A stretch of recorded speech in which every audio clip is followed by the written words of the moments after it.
All right, let's talk about fat. Yeah, that stuff that we love to hate. But what if I told you that fat wasn't just fat? Shocker, right? Today we're unpacking a theory that is blowing my mind and the science behind it.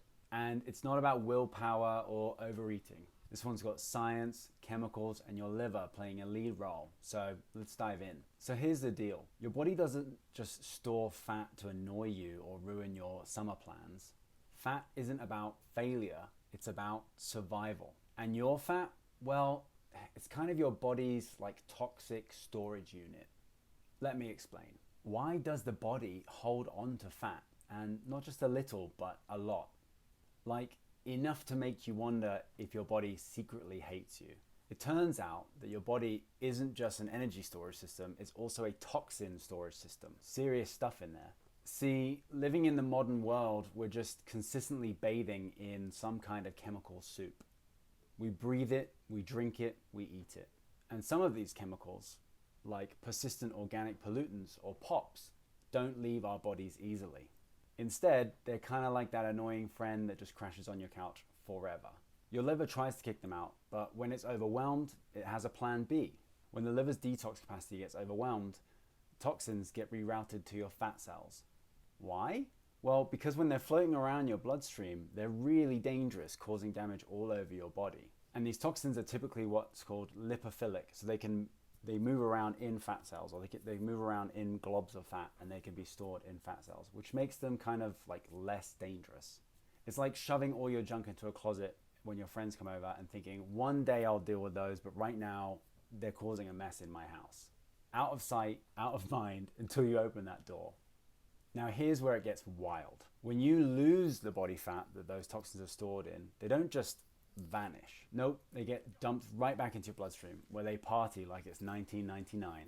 And trust me, it's the worst kind of party. In this study titled "The Body Weight Loss Increases Plasma and Adipose Tissue Concentrations of Potentially Toxic Pollutants in Obese Individuals," published in 2000 in the International Journal of Obesity, they took 39 obese individuals and 57 women of similar age as the control, and they tested their blood levels, their serum levels, and their subcutaneous adipose tissue, so their fat, for 26 different organochlorine compounds, which are toxic. What do they find? They found that they were in every subject, and all 19 compounds, their plasma concentration increased. So they went up in the blood following their weight loss of, that's about 20 pounds, 15 of which were statistically significant. Then these observations persisted after 18 weeks. So 18 weeks later, that's half a year later, they still had elevated toxins in their blood and in their fat tissue. They said that they actually then took a look at the fat tissue, and the concentration went up in the fat tissue, which is a bit odd. You would think that the concentration would go down because you're losing weight, but what's actually happening is, as some of your fat cells are releasing the pollutants and the fat cells are shrinking, the concentration of pollutants in the rest of your fat cells is then going to go up because your body is desperately trying to put these away somewhere. In this study, published in Environment International, they looked at women who had lost weight after bariatric surgery, and they were wondering what that means for women of childbearing age if they're going to do bariatric surgery and then go and have kids. They found that actually 1 year after the surgery, when they'd lost their weight, their serum pollutant levels had increased by 35 to 130. And so 1 year after the operation, 25% of women had exceeded the critical threshold for how polluted their bodies could be before they have a kid, versus the 3.6% before they'd had the bariatric surgery. So you lose all this weight, you dump toxins into your bloodstream, and how does your body react? Well, your body will actually down-regulate your metabolism using hormones and other cues, such that you can gain the fat back as soon as possible to lock up those toxins and throw them back in the closet. Yep, your body's thinking, oh no, there's literally toxins in the bloodstream. Quick, let's make some more fat and we will save this person's life. It's trying to save you whilst you're trying to slim down.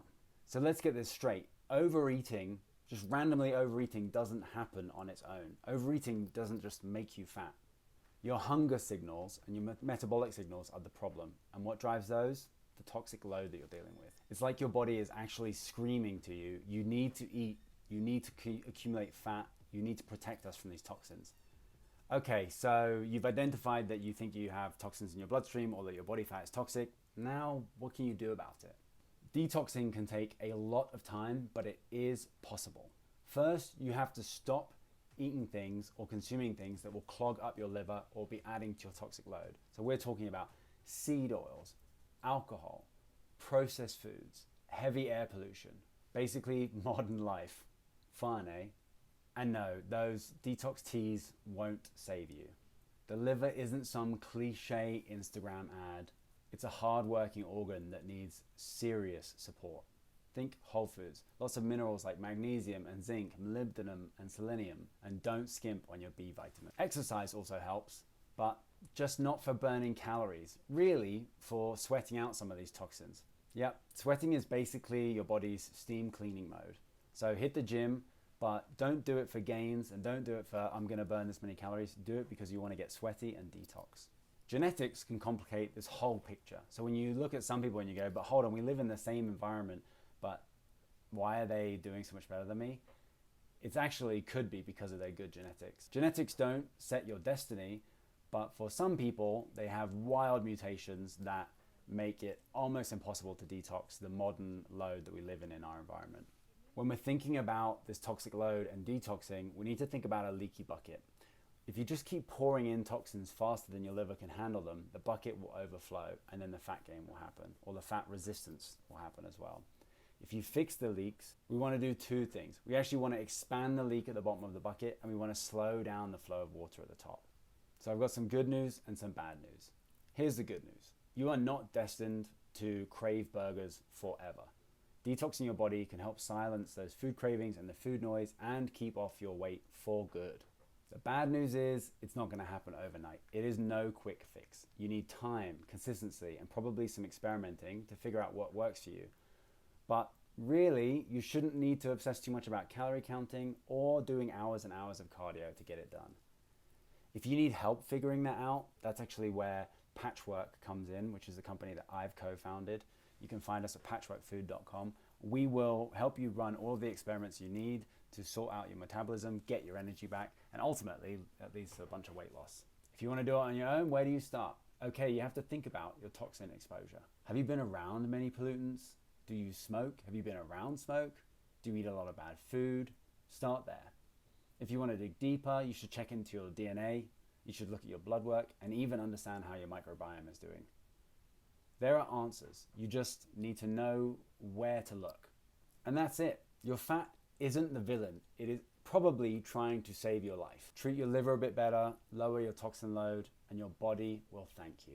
As a side benefit, it will most likely let go of some of that extra weight that you're carrying. Don't forget to like and subscribe and drop a comment below. Do you think you deal with food noise? Do you think you have toxic exposure or you live in a toxic environment? I'd love to discuss it with you. Additionally, make sure you check out Patchwork. We're at patchworkfood.com, where we help decipher some of these esoteric issues and we'll get you back on a path to absolute vitality. Thanks.